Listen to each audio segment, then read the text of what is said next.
Hello, Night Nation. Trey Strelko here. Welcome to the Sons of UCF Live. The 2021 UCF football schedule is out. How many wins do you predict? Are we all aboard the Gus bus? And men's basketball, well, they send the cows moseying back to Tampa. Let's welcome in the Sons, Adam and Mike. Gentlemen, how are we this evening? Trace, I have whiplash. So much going on. I cannot keep up these days, so I don't have my neck collar with me, but just a lot of whiplash from all the exciting UCF news these days. I'm doing good, man. The schedule release day is always one of my favorite days of the year, so I was excited. I didn't even expect it coming out today. Usually I'm asking, when's the schedule coming out for like 2 weeks, and today it hit me out of nowhere. And when I looked at the schedule, my first thought was that Mike, on the poll I put up at SignPez, would pick UCF's going to win all 12 games. Am I correct? Is that the early read, Mike? Well, you saw the GIF I responded with. Yeah, I think we're going to win all. I mean, looking at it, if we get past that first couple months, that last part of the schedule looks a little soft. If we get past that first couple of months. I posted that poll. It was a flash poll. 12 wins. 21% of respondents said 12 wins. 10 to 11, 66%. 8 to 9, 11%. And 2% of you say 7 wins or less, not jumping on the Gus bus. Adam, what stands out to you on this besides the triple header with Boise State over 3 days? It's a tough open, Trace. 3 in a row against Boise will get you. No, that October stretch seems pretty tough. At Navy, triple option team. Always tough to kind of get yourself prepared for a different sort of offense. ECU, they didn't put up much of a fight last year. Let's see how they are. But then at Cincinnati and then home for Memphis on a Friday, which essentially is a short week. So I think it's that stretch right there. If we can make it through that first 3-4 week stretch of October, I think that'll be the telltale of the season. I don't like that the one bye week we have is early in the year. So we have the first 3 out-of-conference games, and then it's conference gauntlet for the rest of the way. I do like that it softens up there in November. No real cold weather games. I guess it's possible that it's a little chilly at SMU in November, but finishing the season with UConn and Green UConn, the Cows, those 2 cupcakes at the end of the year, we may need those to get ready for the conference championship game. Welcome back to the civil conflict coming November 20th. I would have preferred the bye week after Navy. You know how difficult it can be to play at Navy and the triple option and their blocking schemes, but that bye week comes before the Navy game. Adam, which is the game that gets washed out by a hurricane? Let's go Bethune-Cookman. Let's go Bethune-Cookman. I think it's usually earlier in the year. Now, I think looking at the schedule, I think, I always try to find the trap game. What's the game, that maybe we overlook? UCF historically has that one clunker where we're like, what are we doing here? ECU potentially is that game, but it's a home game. That SMU game, November 13th, is interesting. SMU, obviously an improved team. I think Shane Buechele's coming back. I don't know if someone can correct me on that. I think he's coming back, their quarterback. If he is, that could certainly be a tough one there. Because it leads into UConn and Green UConn, which, we would think would be kind of a snooze fest of a season. So that SMU game, let's see if that's a trip-up game. Obviously, the big marquee game at Cincinnati, right in the middle of the schedule. That's a huge one, followed 6 days later with Memphis at home. Memphis is a little bit we saw what happened this year. They don't have any defense. Neither did we. Hopefully we improve on that. Early in the year, man, the big games, Louisville and at Cincinnati, both on the road. Those are probably the 2 toughest games, and you want to throw in the Boise one to kick off the season. We don't know what Malzahn has up his sleeve yet. I think he'll be well prepared for that one. I like the schedule overall, other than the early bye week.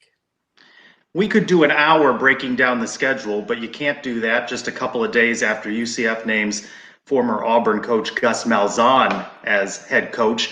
I asked another poll question at SignPez. The reviews, what's your temperature check? 76% of respondents said love it, 21% like it, and I believe if I had asked that question on social media and on message boards just a couple of days before, it would not have been so favorable. Night Nation turned very quickly in favor of Gus. Gus won the presser.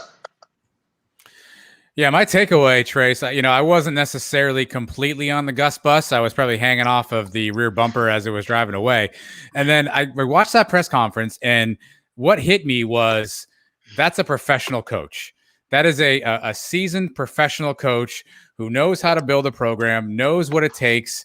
And I can imagine sitting in a room, if I was the interviewee, I always think about, my real life, and I interview people for jobs all the time. And if that guy sat down across from me with the experience he had, the stories he can tell, the things that he's been a part of, I don't know how you don't give him the job. And so that's kind of what struck me is, and I don't want to, this isn't supposed to be a knock on Heupel or Frost, right? It's easy to knock those who aren't here with us. Exactly. But it's almost like they were substitute teachers, and this is the real dean coming in now to lead the class. And that was my initial takeaway. Was while I wasn't excited, I thought, is he motivated? Is this going to be a retread situation? I watched that press conference and I was like, man, that is a real professional coach. And by golly, he's wearing black and gold. I felt the same way a couple of weeks ago. I wasn't sure about it. The more I thought about it, I am one that always wanted somebody with head coaching experience. I was never on the Levy train like pretty much everybody else was.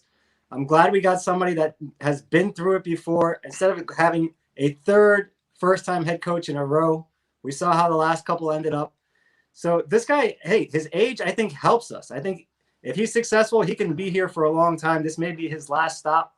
How many people are going to come after him in 3 years when he's 60 years old? And would he want to leave us for a lower tier P5 job, something like Arkansas or Mississippi State? I don't see that happening. So it'd have to be a pretty big time school to come lure him away from UCF. You're Chris, aging him, Mike. He's 55, so in 3 years you've got him all the way into 60. Close to 60. I think the only reluctance I would have, Trace, and I couldn't think of one, and I'm sure there's one out there, and the listeners here, the viewers can keep me honest in the chat. Have there been a lot of successful Power 5 to Group of 5 coach transitions? And I don't even know if that's the phrasing I want to use. Maybe I want to use money conference, money school versus non-money conference, non-money school. Because at Auburn, if Gus wanted an assistant to the assistant for the assistant of the assistants, he had the budget to pull that off, right? If he wanted unlimited recruiting budget, he probably had that too. At UCF, he's going to have to do more with less. And how hard will it be for him to acclimate to that? Will he be able to do the things that made him successful on a different kind of budget? And so it's not necessarily Power 5 versus Group of 5. I think of it as more as money versus non-money. And if there's any sort of thing that gives me hesitation is how will he transition to going from a school where he's got pretty much unlimited resources to a school where there is some cash strapping that takes place? Well, UCF certainly has paying him, and as we'll talk ahead, his assistant coaches. So he's already hired some folks. You talked about whiplash. He's casting a wide net in recruiting. We will talk about that as well. I think it is an interesting question. We keep talking about how we want that young guy, that Bobby Bowden that settles in for 20 plus years. Can you imagine Gus being here for 3 to 5 years? And one thing I've been thinking about is trying to reflect on my memories and perhaps your memories of what was our reaction to having Josh Heupel's presser when he was announced? What were we thinking about him then? It certainly seems like there's a great deal more enthusiasm on the part of Knight Nation. You referred to him as Charge Zahn on your show on the Sons of UCF earlier in the week. I posted a poll about that, whether folks like Charge Zahn. 92% like that versus Charge Malzahn. I liked some of the other comments. Sublime Knight, Sublime_Knight. Gus Knight's Charge Zahn, and me and Angus, Gus Knight's Malzahn. I think that's catching on. One of the things that I wanted to do in our booking for this week is bring someone in who covers Auburn so we could get a little bit more background on Coach Malzahn, and happy to bring into the Sons of UCF Live, Jordan D. Hill. You'll find him at Jordan Davis Hill. AU blog beat writer, covers Auburn University sports for the Opelika Auburn News. Jordan, thanks so much for joining us on the Sons of UCF Live. And let's open up with this. It's been on my mind. Why did Auburn fire Gus Malzahn? How did they run him out of Auburn? I think the biggest thing was that they felt that there wasn't that consistent level of winning that Auburn wants, mainly because it's in the same state as Alabama, having to go against the Crimson Tide. You could argue, and Gus had done a really good job compared to anybody else besides maybe Hugh Freeze going up against Nick Saban over the years. but they felt like they could do better. And the last few years, especially with the offense, I think there was a sense that they had kind of stagnated, that they hadn't been able to keep up with sort of the momentum that Gus had early on. I mean, his very first year as a head coach, they played for the national title. I think that there was just the feeling that they had stagnated, that they weren't going to get back to those early years where, you know, they had played for the national title. Like I said, 2017, they had won the SEC West and just missed out on making the playoff, and then obviously wound up playing UCF in the Chick-fil-A Peach Bowl. But I think that they felt like that the best days with Gus had already come and gone, and you know, they wanted to take a gamble. And I think one of the biggest things was Alan Green, the athletic director. He's not the guy that hired Gus. And, you know, with so many of these big jobs, these ADs, you know, you're tied to a head coach. You're tied to that guy's success. Alan had the opportunity and got, you know, convinced the powers that he could go make the hire. So now he's got Brian Horson that, you know, his success is going to be tied with Alan. So if he does well, that's going to, you know, reflect really well for Alan. But yeah, I think, you know, I don't think anyone got the sense that, you know, Gus was doing a poor job. I mean, it was just 2 years ago that they beat Alabama again in Auburn, but I think it was more of a gamble that they felt like, you know, they had reached the peak under Gus and they want more than that. Now we'll see whether or not that's realistic and if that's something Brian Harsin can deliver. But yeah, I think that's more of what exactly led to Gus winding up out of the job at Auburn. Jordan, give me a scouting report on Gus Malzahn, the coach. What does he do really well, and what are some things that you saw him struggle with that you'd like to see maybe improve upon as he gets to UCF?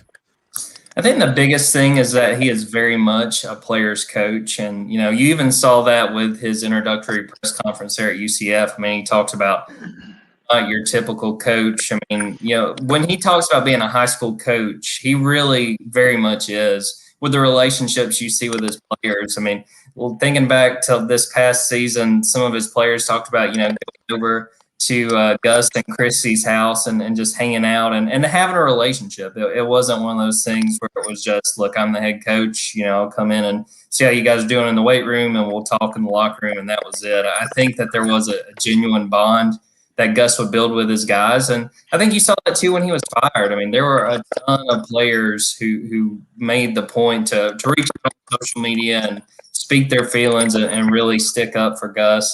I think that's been the biggest thing. You know, as far as things to watch and see what he's able to do, I think it was probably a really good decision in Gus's benefit to say, I'm calling the plays, because that was such a back and forth part of his tenure at Auburn, especially at the end. You know, when he was hired, he called plays, then he switched off and let someone else call plays. Then 2 years ago, he went back to calling plays. And then this past football season, he hired Chad Morris and said, Chad's calling the plays. So I think him deciding that, look, you know, when we've been successful, when he was successful at Auburn, it was when he called plays. So I think that was big. You know, the delegation, I think, will be something to watch. And you know, if, you know, does he stick with that? He said he's calling plays the rest of his career. So we'll see if he does that. And other than that, you know, as far as other negatives, there's not any that really stick out to me. You know, they've had issues, you know, with as far as the last few years, there have been games that Auburn lost that I feel like most people would agree they shouldn't have lost. Thinking about 2 years ago, they lost to a Tennessee team that was, you know, struggling with Jeremy Pruitt. They lost at home. Thinking about this past season, they lose to South Carolina, which was on the road, but that was a very bad South Carolina team that, you know, really made the Auburn offense just look lost. And that was something you saw way too much this past season, just inconsistency with the offense, inconsistency with Bo Nix, who was in his second season. You know, a year where people really thought he had a chance to take them the next step forward. And I think it's fair to say he didn't do that. So that's sort of what I'm looking at as he lands at UCF. But I think as far as Gus is concerned, this is a really good opportunity for him. You know, he had success in that 1 year at Arkansas State. Obviously, UCF has had success these last few years. You know, if he's decided, which he talked about, you know, that he did a lot of soul searching about whether he wanted to keep coaching, whether he wanted to take a year off. he feels pretty convinced that he's still got it, that he still wants to coach. And I think it would be hard to argue that there are any jobs open that make more sense, and from Gus's standpoint, is a better job for him to jump into than UCF. One of the biggest gripes we had as UCF fans with Josh Heupel was his lack of personality. You covered Malzahn. You've been to the press conferences. What can we expect out of him? Is he going to give us anything in those press conferences, or is it a lot of just basic coach speak? I'll be interested to see that, because I think the last few years at Auburn, it was not a lot of personality. And you can go back and look, too, when he was introduced on Monday, the amount of Auburn beat guys that have been at Auburn longer than I have that are saying, he has never shown this much energy. He has never shown this much excitement. I think that's a product of him being somewhere for 8 years. And, at a certain point, the things that he might have felt like were holding him up, maybe got to him. So maybe he does show a little bit more energy. But the time I've watched Gus, he's not really exciting. He's not going to say a whole lot when you talk to him. I mean, most of our press availabilities were like 10, 15 minutes, and there was a whole lot of kind of straight to the point. But I think, maybe, he really harped on what he felt like the last 8 weeks, how it had energized him, how being away and spending time with Christy, spending time with his family, kind of let him see, what it was he liked about coaching. Because, I think that's been the biggest thing a lot of people ask me is, he had $21 million, he could have just gone away. Why? I had so many people say, why did he not just at least take a year off? But I think the thing is that he's a football coach. That's what he wants to do, and that's what gets him up in the morning. So I'll be interested to see. To be honest, there wasn't a whole lot of energy and not a lot of excitement out of Gus and the pressers the last few years at Auburn. But maybe UCF has truly, kind of rejuvenated him. That was sort of what I wrote about out of his intro on Monday, was that he looked completely different. I mean, you saw as soon as he took the mask off and started to speak, he had that big smile on his face. I think, maybe we see a little bit more fire. And now, like you said, he's got a chip on his shoulder. I think a lot of people are interested to see, can he deliver on what he's talking about at UCF? Can he help them reach that new level? And I think he's going to be fired up. And I think it'll be fun to see just from the Auburn perspective of what he's able to do, because I don't think anybody would say that he left Auburn, and would say, oh, he was a bad coach. He did plenty of winning, and just kind of wasn't enough winning at the end. So interested to see what it looks like, but I think it'll be fun to see what he's able to do there. Well, he wrote the book, right, on high-powered offenses. So question here, did defenses figure that out and catch up to him? And do you think a knock on him is his ability to develop quarterbacks? I think, it's a fair criticism, because you saw the longer he was at Auburn, he even got away from some of that, the hurry up, no huddle. You didn't see it as much the last few years. Maybe some of that was personnel. I mean, when he had Jared Stidham, they didn't do it a whole lot, but I don't think Jared really fit what the typical Gus Malzahn quarterback would be. But we saw it some with Bo Nix, because Bo is a little bit more athletic than, say, Jared Stidham. But I think it's a fair criticism, and I think, I've talked about it several times, even going back to last year. When you look at Gus's success at Auburn, and going back to when he was offensive coordinator, I think it's fair to criticize what he was able to get out of his quarterbacks. If you look at the successful quarterbacks for Gus, you got Cam Newton, who was already kind of a proven commodity at Florida and transferred over, so it wasn't somebody he got from high school. And obviously, Cam did what he did and won a Heisman, and they won the national title. Nick Marshall, when Gus was the head coach at Auburn, he had been at Georgia. But to be fair to Gus and those guys, he was a defensive back at Georgia. So they converted him and got a lot of success and made him a really successful quarterback in that system. But he was another guy that wasn't coming out of high school. Then you go to Jared Stidham. He was a proven commodity at Baylor. And then the Baylor scandal happens with Art Briles. They go get him, and he has success.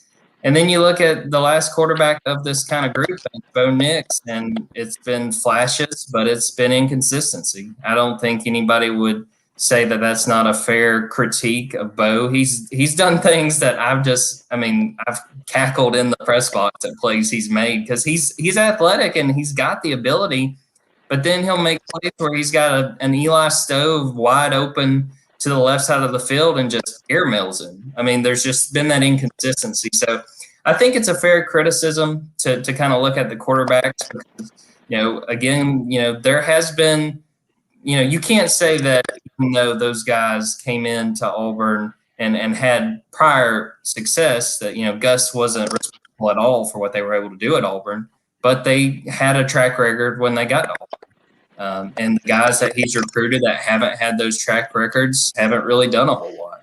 So I'll be interested to see, like with the Dylan Gabriel and whatever comes after that, what does that look like? Seeing what he's been able to do.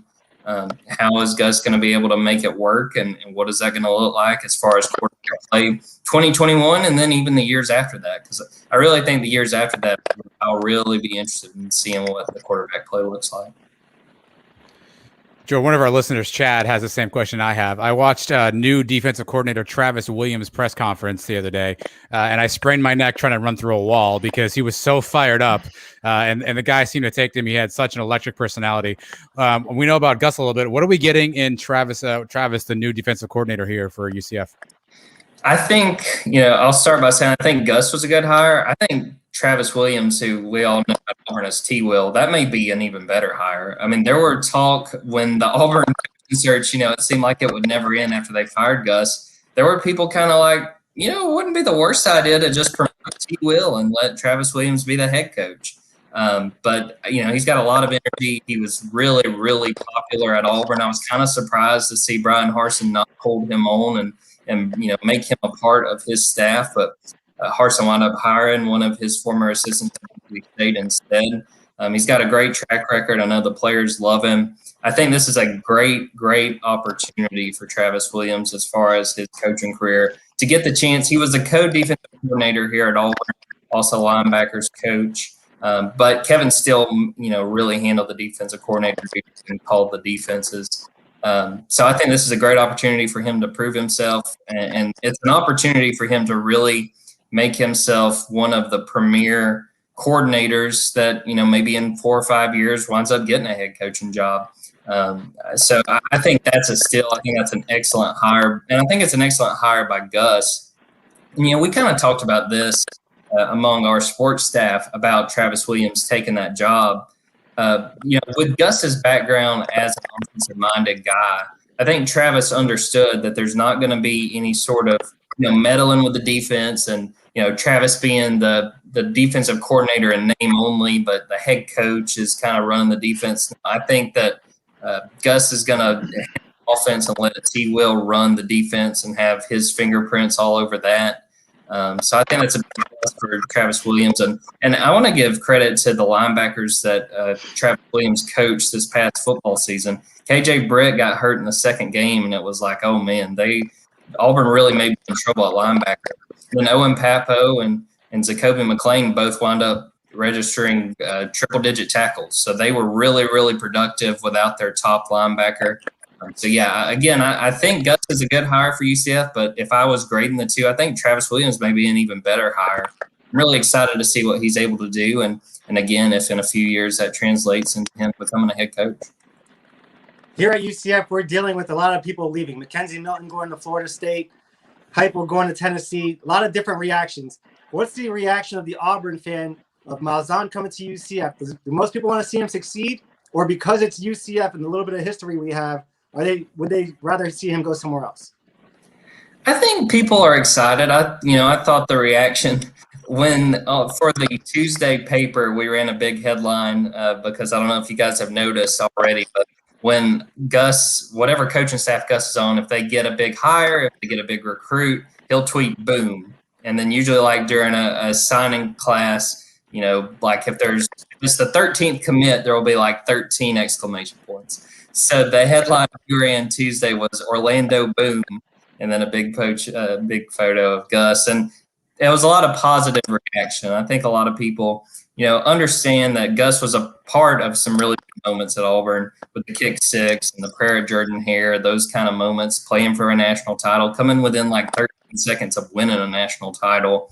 I think most of it is him leaving on good terms as far as fans are concerned. There are some fans that don't want to see him have success, but those are the kind of fans that after one loss once the guy ran out of town. And that's just the nature of college football. And especially in the SEC, you got fans that, if you're not 12-0, then what are you doing? You don't know what you're doing.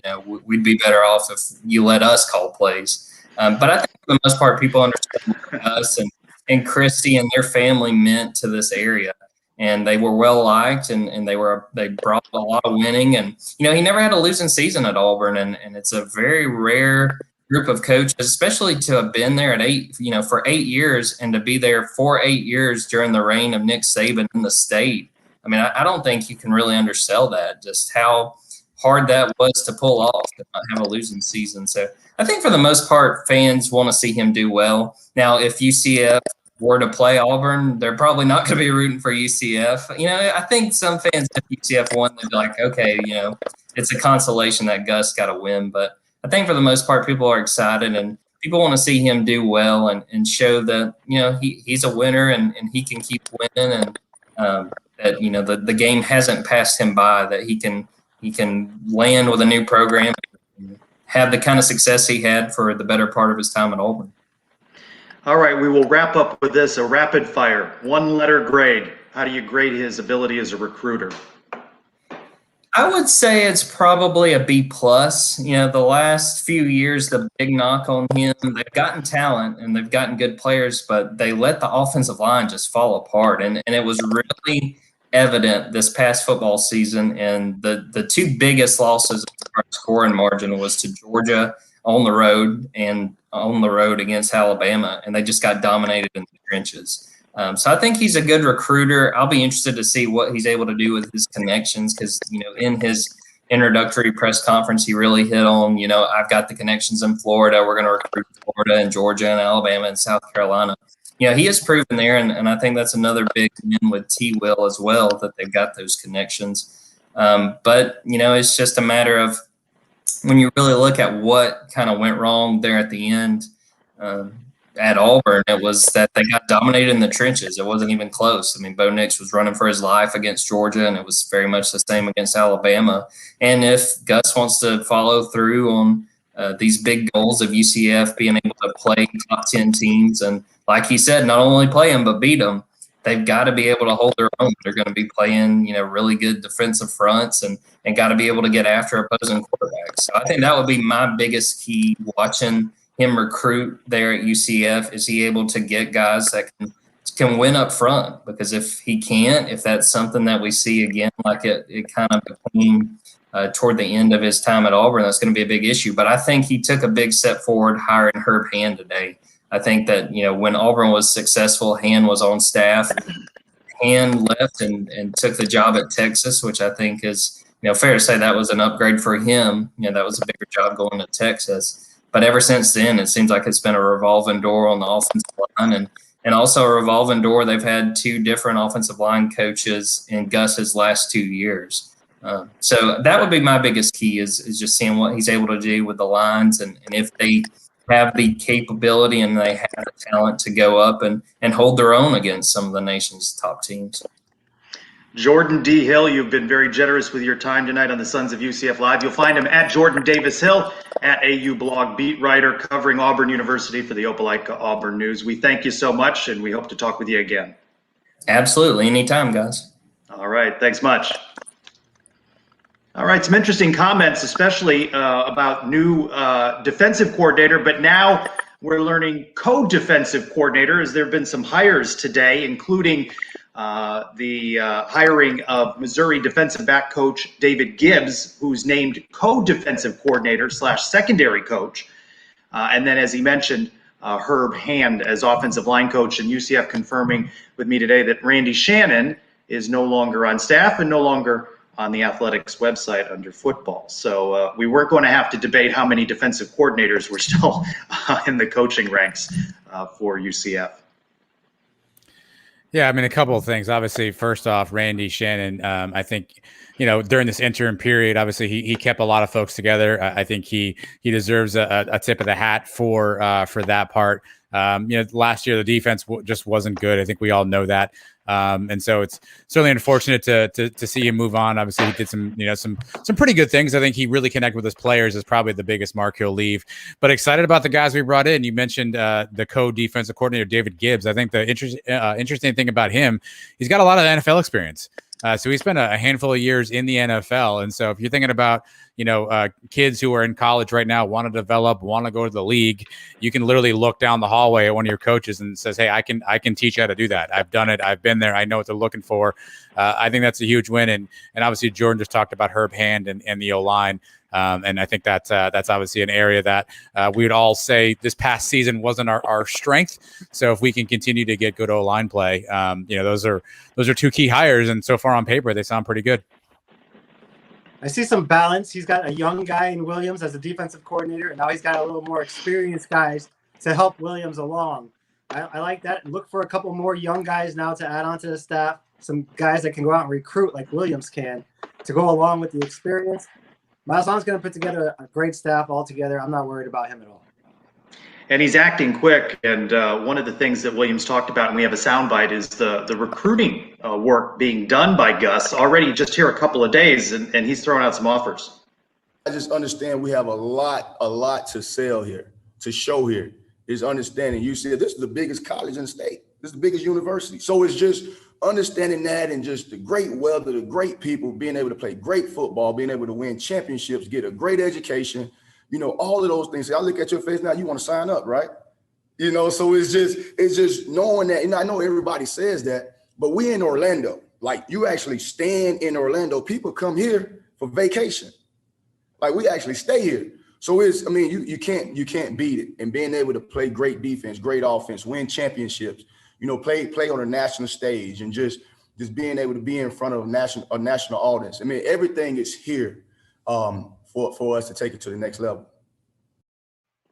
Well, I'm definitely ready to run through a wall for him. It was interesting having a conversation today with one of our viewers and listeners, Eric Edwards. He shared with me the clip. I didn't have an opportunity to see it yesterday when Coach Malzahn introduced Coach Williams. Just a smattering of applause in the defensive room. It wasn't a raucous welcome, and that's going to be difficult for these players. If you got to give Josh Heupel some credit, is that moving from the 2017 season and Coach Frost and being able to transition with the players. And Adam, you alluded to earlier a little bit of the whiplash that has gone on the last couple of days. We saw that with star quarterback Dillon Gabriel, and at least fan reaction to his movements on social media. That relationship is going to be very important because Dillon could excel in a Gus Malzahn offense. Yeah, Night Nation was holding its collective breath. We had seen no social media posts from Dillon Gabriel for like 48 hours. I think people were hunger strikes were going on. I think people were, picketing outside of their own houses. I'm not sure what was happening, but the silence was broken today. We saw a photograph of Gus, Dillon, and Jalen Robinson in Gus's office. It was tweeted by Dillon Gabriel, was put on his Instagram. So whether we can interpret that's an endorsement or an acceptance of the change, I don't really know, but I think we've broken that silence, and hopefully we're on to the next phase where Dillon and Gus and the rest of the offense get to work together, figure each other out, figure out how this new system comes together for both of them. And luckily, I heard a lot of folks taking a breath today. It was good to hear breathing again in Night Nation. You mentioned the introductory Terrence Williams meeting. I thought it was funny too. You heard one guy clapping in the background. It was probably Malzahn. These kids, you got to give these kids. They got to be questioning everything. They've seen how many coaching staffs come through here now in the last couple of years. They're going to be a little hesitant to welcome people in. And we know how close the defensive guys were with Randy Shannon. They knew once this guy came in that Shannon was going to be gone. They saw the writing on the wall. So you don't expect a huge welcome, but he's going to win them over. You can tell he's got the personality to do it. And he looks like he can relate to these players, which is probably the most important thing when you're teaching these 18, 19-year-old kids.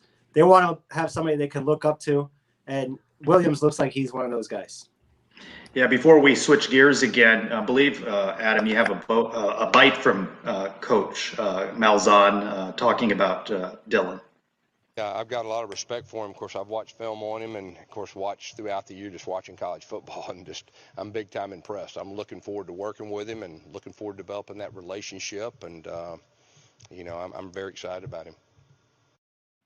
I would have liked a little more there from Gus, a little more. Wow, is he great? I've seen some really good highlights. 30 touchdown. I would have liked a little bit more from Gus there, but beggars can't be choosers. Well, as we said, the press conference went very well for Coach Malzahn. The national headlines, you spoke about it on the Sons of UCF pod, the number of national writers that were in on the Zoom call. But there was a bit of a viral moment from our next guest. You'll find him as sports director at West 2 News in Orlando, and at Twitter at Darren Stoltzfus. He is a Tennessee alum. He is used to being on live local television, but now he is in the pressure cooker that is the Sons of UCF Live. See what I did there, Darren? I appreciate the introduction there. Little did I know that a simple question that was tailored around the UCF Twitter mafia would somehow land me in hot water with not only them, but apparently every other national media outlet that was listening in, and then everyone on Twitter who liked to poke fun at the dumb guy in Orlando. So, well, when I shared that clip with you, it was not to razz you, but just to show you that it had, I don't know, gazillions of views. But what you said to me back was the UCF Twitter mafia, they're a force.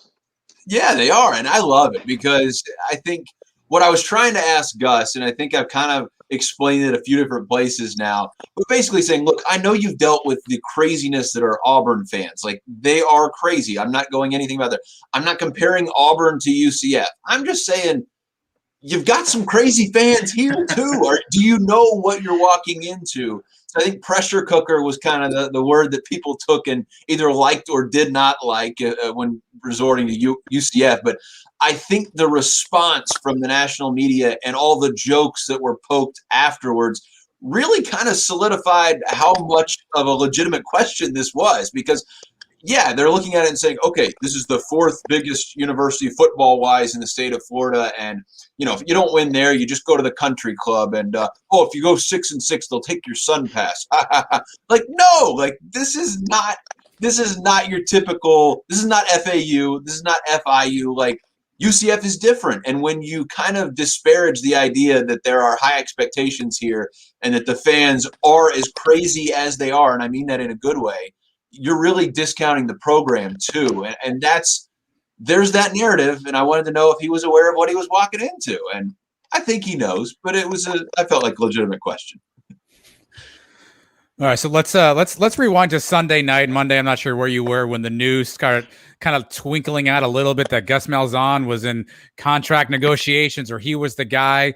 When you received that news, what were your thoughts? I was actually at the Daytona 500, and God knows what time it was because that thing had lasted forever. But my first reaction was, wow. And my second reaction was, I was a little curious at the way the news came out with the Sentinel saying, oh, we think we're going to offer him. Is he going to take it? So that's where I had my first question of like, this is a really interesting wording of how it came out. And Gus, I felt like tried to address that Monday by saying, oh, as soon as they offered, I was in.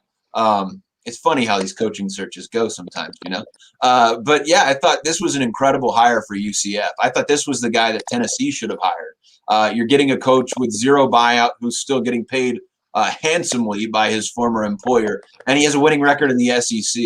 And as you've seen by the staff he's building, he's not building a ton of up-and-comers. Travis Williams is certainly one, but he's grabbing guys that are at Power 5 schools and saying, this is where that job is. This is the level that UCF is, and I think UCF is in a tremendous spot moving forward. And I know a lot of people may not like this. The Danny White 1-for-1 rule sounds like it is completely out the window.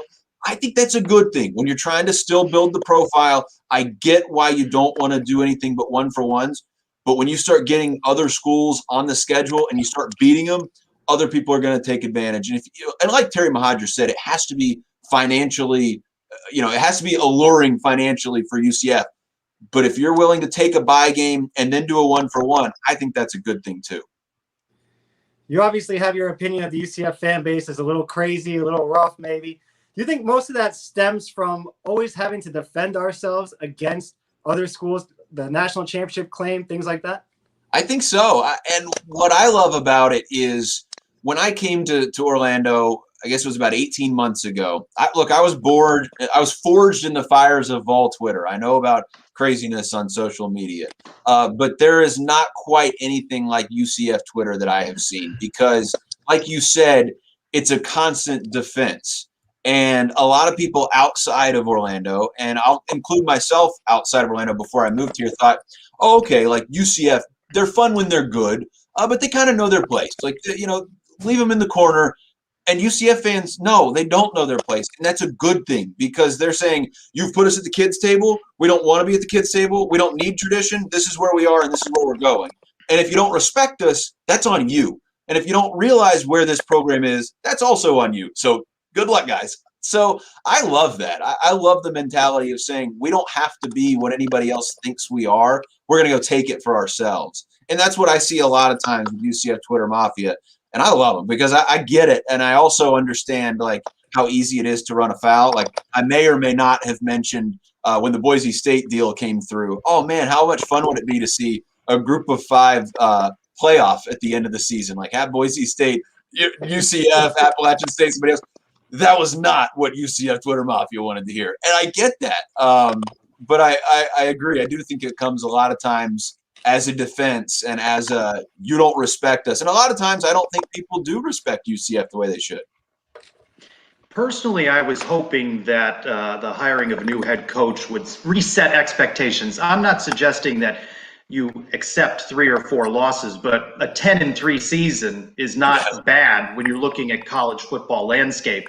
I wonder now with the high-profile nature of Gus Malzahn whether there's any reset. How many games can he lose in this season, especially when Josh Heupel came in and won all the regular season games immediately following Scott Frost? I think that's where it's interesting, and that lends to that pressure cooker phrase that I used. If he loses 2 games out of his first 3 next year, if that Boise State game doesn't go UCF's way, if that Louisville game doesn't go UCF's way, they're off the radar for the rest of the season. That's the pressure cooker because you go from being relevant, being in the national stage, to nobody cares. And I don't mean that just in the sense of like nationally. I think UCF fans drop off. I remember after they lost to Pitt by 1 point, you go out and thrash UConn, and there's that fluky game at Cincinnati, a 3-point game that they lose. So 2 of the last 3. That next game was empty at the bounce house. And I think that's what people don't realize is when UCF goes off the cliff, it's off the cliff. And so, yeah, if he's 10-2 next year, I don't think, like you said, there was any sort of realignment of expectations.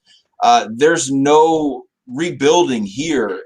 It's like Terry Mohajir said, UCF will rise again. And I think those are the words that when you're talking playoff and championships, there's no 8-4 season or 10-2 season that's going to set you up for that. And UCF fans don't expect that. You've got the national championship banner behind you. You want to compete for another one. And the only way to do that is to be undefeated or damn near close to it. So I don't think there's any recalibration of expectations. Well, Darren, the good news for some UCF fans, a lot of UCF fans, is that Josh Heupel is now out of our life. The bad news for you is that as a Tennessee fan, he is still squarely in yours. How do you feel about Heupel at Tennessee right now? It's wild because for so much of my career, I covered Clemson and South Carolina, and it was easy because Tennessee and Clemson never played. And when South Carolina would play Tennessee every year, it was kind of the 1 week out of the year, I just shelve all the emotions and you just do the job. Never thought coming to Orlando that I would have to deal with that. Maybe covering the Gators for Tennessee or if there was a UCF game with Tennessee. But the fact that the worlds are colliding, as George Costanza would say, was blowing my mind. When I first heard Josh Heupel was even a candidate in Knoxville, I thought, oh my gosh, what are we doing here? I think it says more about Tennessee's program than it does UCF's for sure. But there is something about all the UCF fans that are happy to be rid of Josh Heupel and that going to Tennessee that I think even says more about where Tennessee's football program is right now. But to get the $6 or $8 million in buyout money, whatever it was, from Tennessee, and to essentially re-rack and be in the position they're in, I mean, Because here's the other thing: if Gus Malzahn, if the experiment goes poorly, now you are cash flush to buy him out in a couple of years if you need to. I don't think it will. I think he's going to do a great job here. But you're not strapped with the finances even from the COVID season where you didn't have fans. I mean, this UCF is in a great position moving forward. I hope you got your 1-0 T-shirt ready to go for next season with hypo of it. I'll put it next to the brick by brick shirt from Butch Jones, who Terry Mahadra just hired, ironically. I thought, oh my gosh, if Terry comes here and brings Butch Jones with him, I'm in a world of hurt here. My worlds have smashed together. So I think it's a better hire with Gus Malzahn. You've obviously been following hypo here in Orlando the last couple of years. How do you think he's going to do now going into the pressure cooker of Tennessee? Do you think the media is going to be a little tougher on him there than they were here? Oh, the media will be so much tougher on him there. Knoxville is a pro town without a pro team. Their pro team is the Tennessee football team, and it's covered 365 days a year. You can lead with Tennessee football in the middle of summer. That's just how it is there. It's a different type of pressure than here. My concern, and I think every other defensive-minded person in the country, how do you have a game plan to give Alabama the ball for 45 minutes? I understand offensive efficiency. I understand scoring quickly. I understand all of the statistical things, but I also understand when you tell a 300-pound defensive end you're going to rush the quarterback 120 times a game. Good luck with that.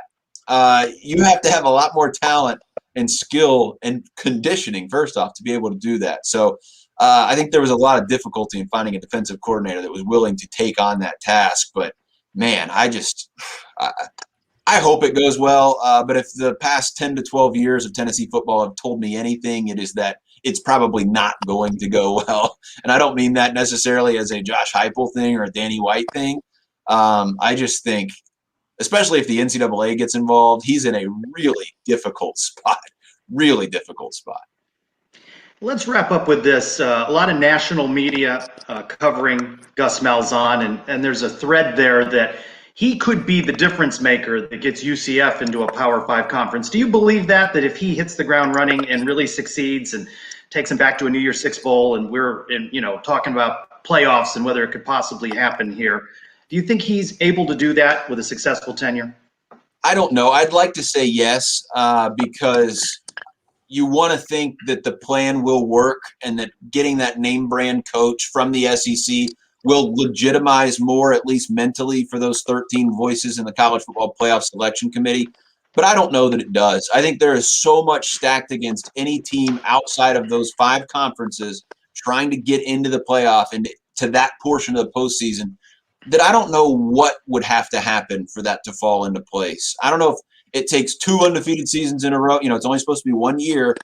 I don't know. I would hope so, but I think the only way that it really gives UCF a chance to break through is either the Big 12 coming to their senses and inviting UCF, or if they expand the playoff to 8. And then if they expand the playoff to 8, I think UCF is in a much better position to try to reach the postseason year after year after year than a place like Auburn in the SEC West. So it'll be interesting to see how things go. I think the goal and the hope is that by having this coach from the SEC who is known all across the country, it adds further legitimacy to what UCF's doing. And I'll tell you, I was shocked the first 4 weeks or so of the season, including that loss at Pitt. I was blown away at what UCF did, at how the speed, the size, the closeness to what I was used to covering with Clemson. And I would love to see a team like that match up week in, week out. And it's not UCF's fault they are where they are, but it is everybody else's fault to not give them the opportunity to play more teams that match up with them, that actually do match up with them well, instead of like UConn. So I'm excited to hear that there will be more games against Power 5 teams moving forward on that schedule. With, like Terry Mahadra said, I get the wanting the 1-for-1, but the more times UCF gets to line up against teams that are in the cartel, I think that is what's going to legitimize what they're doing, not necessarily Gus Malzahn. We had really retired this a couple of weeks ago, but in honor of you have gone 1-0 this week with the Sons of UCF. So, for you, Staples would beg to differ. So We appreciate you joining us. You can find him at Darren Stoltzfus, Sports Director, West 2 News in Orlando. And I don't want to tell you how to do your job, but I'd be thinking about that question about the war on I-4 rivalry and how it might compare to the Iron Bowl. But I don't want to tell you how to do your job. Gus, I know you've been in the Iron Bowl, but have you played the team out west? No. Have you played that team in Tampa? Oh, that's awesome. Thanks for having me on, guys. I appreciate it. Thanks so much, Darren. Appreciate it. Well, he's good-natured about it, right? Yeah, I mean, at this point, he's got to own it, right? Wear it if I was him. If I would ask him after he beats Boise, I would ask Gus, hey, is this your second or first, win after the kick six? I mean, just wear it at this point. Own it. Make it your thing. Have some fun with it. You might as well, right? Like, life's too serious. Let's have some fun with it.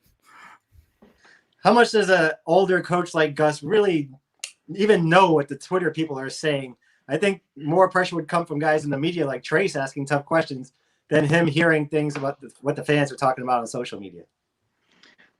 We will see. He's posting on Twitter. You don't think that's authentic? You don't think that's him? I mean, maybe he's posting, but he's posting, hey, I'm in Orlando. It's 82 degrees and sunny. But you think he's reading the comments from all the knuckleheads out there? I don't think so. I'll tell you what, I remember being at UCF baseball games with George O'Leary and his wife would come to games. Always that weekend series with Hartford, the Hartford insurance folks, And I'll never forget seeing him fish a sandwich out of his wife's purse. He'd smuggled food in. And I thought, does Nick Saban just go to Alabama baseball games? Does he just fit in like that? Nobody bothers him. And nobody talked to him. I don't even know anybody noticed him on the berm. So, Gus Malzahn's in for a little bit more of a relaxed tenure. We could spend an hour talking to the Auburn beat reporter. We could spend an hour talking about the schedule, and that'll be plenty of fodder for you guys on the next Sons of UCF podcast. Want to go around the kingdom a little bit. Men's basketball gets the war on I-4 rivalry win over the Cows decisively. 81-65. UCF now 5-10 in the American. Schedule is easier down the stretch. Hopefully they've turned a corner. Key point, they pick up 3 more points in the war on I-4 rivalry. Now lead the Cows 18-3. You watched the game, Adam. It looks like CJ is turning a corner and is producing offensively. Yeah, I think it's the best all-around game we've seen the entire team play. If you think about some of the earlier victories, Florida State was Mahan kind of shooting out of his mind with 32 points. This was an all-around performance. We saw all the pieces finally come together and gel. This is kind of what we've been talking about each week. It seemed like one guy was playing okay and one guy was kind of struggling a little bit. They all came together. Great timing against the Cows. Never a better moment than to patty the Cows one more time. But a good all-around team performance. And now you kind of see the ceiling for this team. And how often can they get close to that mark? That'll be the tell for the rest of this year. And hopefully if these guys all come back into next season as well. If you're going to pick one game where you can put it all together, it's got to be against the Cows, right? So at least we have that going for us in a season that's kind of been a lost season. But like you mentioned, the schedule lightens up a lot now towards the end. So can the team build a little momentum, head into that conference tournament? Where, let's face it, this conference is good, but it's Houston at the top, and then you got a bunch of teams in the middle. We've seen how we played close games against Wichita a couple times. We can beat teams like that. You never know. You win a couple games in the conference tournament. Not saying we're going to win the tournament, but end the season on a good note, build towards next year, and you see the young guys like CJ Walker developing. That's the best thing we have going into the end of the season. They played a pretty competitive game with Tulane just a couple of days ago. Now they go to Tulane Saturday for that game. And we learned today that the February 23 matchup at SMU has been canceled because of COVID issues within the Mustang program. So, you're not guaranteed that you get in all of the games.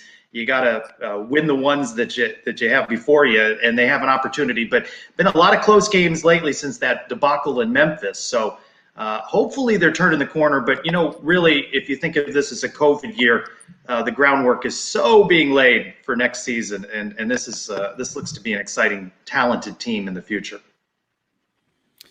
Yeah, let's hope these guys all come back next season, right? I mean, I think some of the young guys, obviously the NBA allure is always out there. But, again, we saw the ceiling. We saw what they can do.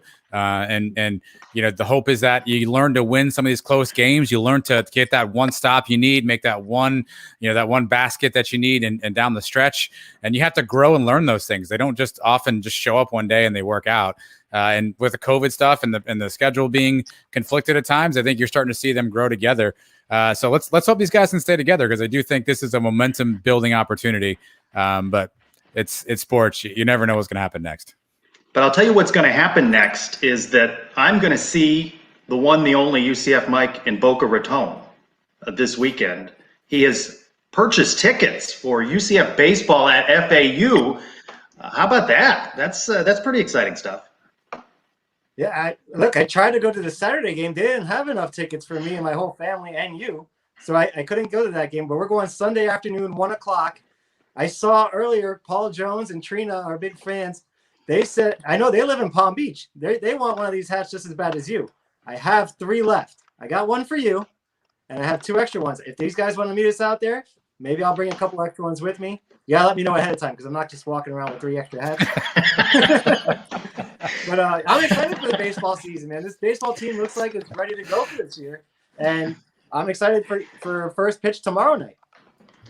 Yeah, and that schedule, there looks like there could be some rain in the Orlando forecast that may impact things. We had baseball media availability earlier this week and spoke with several players, including pitcher David Litchfield. And I asked him, was the 2020 season, they were doing so well, they were rising in the rankings, and it gets cut short by COVID. Was it a little bit of what could have been? I mean, the sky was the limit for that team, in my opinion. It didn't matter whether we were ranked, I don't even know what we finished, 12, 11, whatever. That team always kind of had the mindset that we were the number 1 team in the country. Didn't know, didn't matter who we were playing, who was on the mound. It didn't matter any of that. So, unfortunate that it had to end. But I mean, I think everyone was on the same train that we were going to go do things that the UCF baseball team has never done before.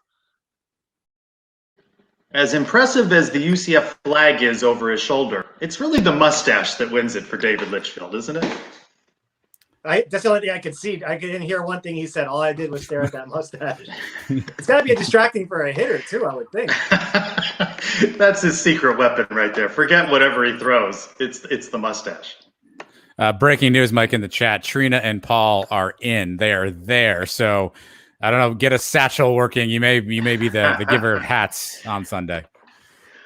A good opportunity to remind folks to subscribe to the Sons of UCF YouTube page, where this week we have posted my one-on-one interview with baseball head coach Greg Lovelady, who was very generous with his time, if not his Wi-Fi connection. That seemed to cut in and out, and enjoyed the sounds of nature behind him on his patio. I enjoyed the birds whistling during the interview, but I appreciate talking to him. And log on and subscribe and click on those notifications, and you'll get more information on the Sons of UCF YouTube page, which is a mouthful.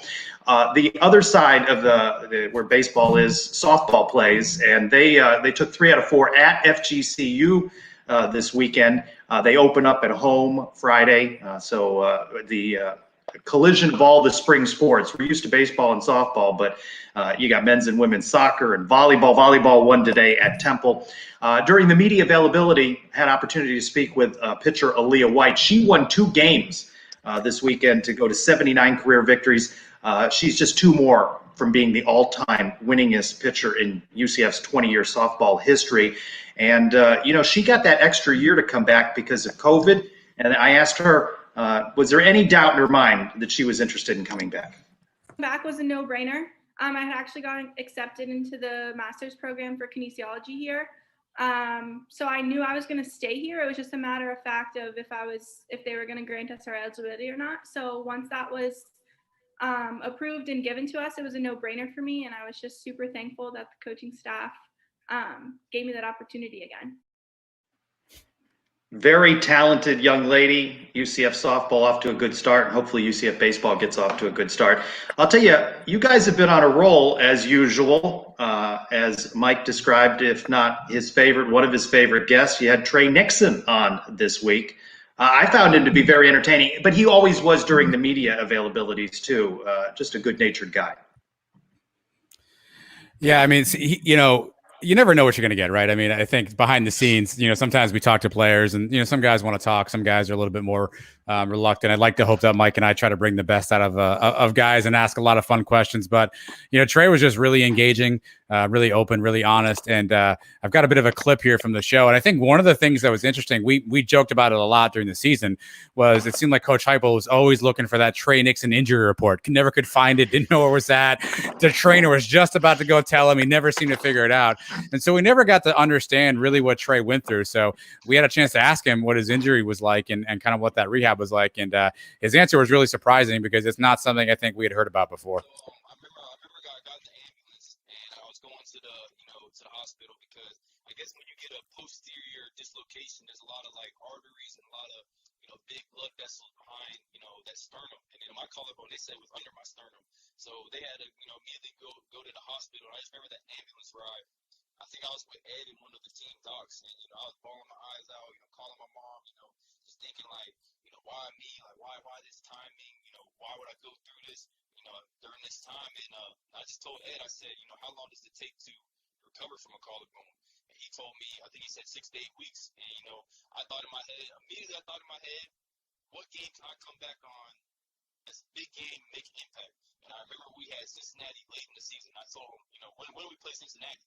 He says, I think it was 8 weeks. I said, I made up right there in that moment. I said, I'm coming back to Cincinnati.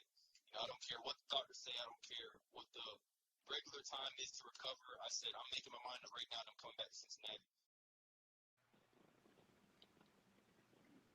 Yeah, just awesome stuff to hear. Obviously, we never got the full extent of his injury, but to hear a guy who's, when you hear things like arteries and collarbones being under things they're not supposed to be under, the last thing in my mind would be like, hey, win Cincinnati. But it just kind of shows you the mentality of these guys. And he talked a lot about being out there with his teammates, how much that hurt him. To not be able to be out there. Just a great kid. And if you weren't rooting for him already, if you listen to that interview and you can't root for him or you don't root any harder, you might need to go get a puppy or something. You may need some more love in your life, because if you can't root for Trey Nixon after that, and then you might need to bake some brownies or something. I don't know what to tell you. A very good career here at UCF. He's one of these guys where I would hate selfishly if he went to like the Eagles or the Cowboys, because I don't want to hate him, because I love the way he played for us, and I love talking to him the other night. That was like I said, probably one of my favorite interviews, and probably one of your guys' favorite interviews, because Adam and I, looking at the numbers, this episode broke a record for us. O'Leary was on the top for a long time, and we're getting more downloads on the Trey Nixon interview than we have in a long time. That is good news. I'm thinking of something. I'm wondering if I can get on a Tennessee Zoom and check in with Coach Heupel and ask him Parker Boudreaux's status. We never got an update on him either. Of course, he's now gone into a professional wrestling career, but it'd be interesting just to throw Heupel that and then be kicked out of the Tennessee media scrums thereafter. It would be a badge of courage, So, Trace, I'm always looking for content for that YouTube page, so don't hold back. And by the way, Mike, you alluded to at the end of the show that I somehow have sauntered onto the couch and I'm eating the snacks. I would just suggest to you that I just associate it with you. I don't know, maybe I'm wrong on that, but I would just say that I'm sort of earning my keep. There's been a lot of one-on-one interviews. I name dropped the Sons of UCF on a presser, where I took my place in line behind Andy Staples and Pat Forty and the like, but I got in, and so I feel like I'm earning my keep a little bit, First of all, Adam said you were the house guest that was eating our snacks. I said you were Tom Hagen from The Godfather. You're the consigliere. You're like the adopted son. I gave you the good comparison. He gave you the unwanted guest. I did maybe say you started off as a bastard, but yeah, that was it. When you put the Sons of UCF in the Gus Malzahn press conference, you're a son for life now. I've always listened to the show, have never missed an episode, even the lost ones. And but it's still, I'm still getting used to it, you know. But hanging out at Waffle Houses and the like, I'm growing into the role. So I appreciate you adopting me. Yeah, we take a lighthearted approach around here, Trace. We're glad that you've been willing to endure our silliness, our tomfoolery at times, and I apologize on behalf of Mike calling you a bastard. I look forward to seeing you, Mike, and any other Sons of UCF fans out in Boca Raton this weekend, Saturday, Sunday games. And so final word from each of you guys. Good week for UCF. The hiring of Gus Malzahn, several high-profile assistant coaches, and we can dissect the 2021 schedule. And before long, we're going to have spring camp in just a couple of weeks. Great week. I think somebody in the chat had said this. I'm trying to find it quickly, so I'm filibustering here. But somebody in the chat had said this is one of the most exciting weeks that he can recall of UCF football, and he's super excited about the future. And I think that sums it up. A week ago, 2 weeks ago, we were on this exact same call, this exact same show, and we were like, oh, what are we doing, Danny? What are we going to do? And Heupel, are we going to upgrade? Who are we going to get? And just think about where we are now, the excitement around the program, the levels that I think that we can go from this point is awesome. And so I think we turned what could have been a really tough situation. I think, in all honesty, UCF came out better for it. And that's not easy to do, especially this time of the year. A new era is beginning. There's always reason for optimism when something's starting fresh. But going back to the last couple of hires with Frost and Heupel, nobody knew what to expect out of those guys. First-time head coaches. This guy has a resume. This guy's got the experience. You see that his ceiling is very high. His floor is very high. He's never had a losing season in Auburn. I expect nothing but a lot of winning here and some championships for the next few years. Well, the sky is the limit for the Sons of UCF live show. We look forward to you being back with us Thursday, 8 p.m. to 9 or 9:06, or if you catch it on Soul, right? I like that name, released in the pod feed. Mike, I look forward to seeing you this weekend and all other UCF baseball fans. Gentlemen, you have a good rest of your evening. Go Knights. Charge on, Trace. Keep Mike out of trouble. Charge Malzahn. Work on that. See you guys.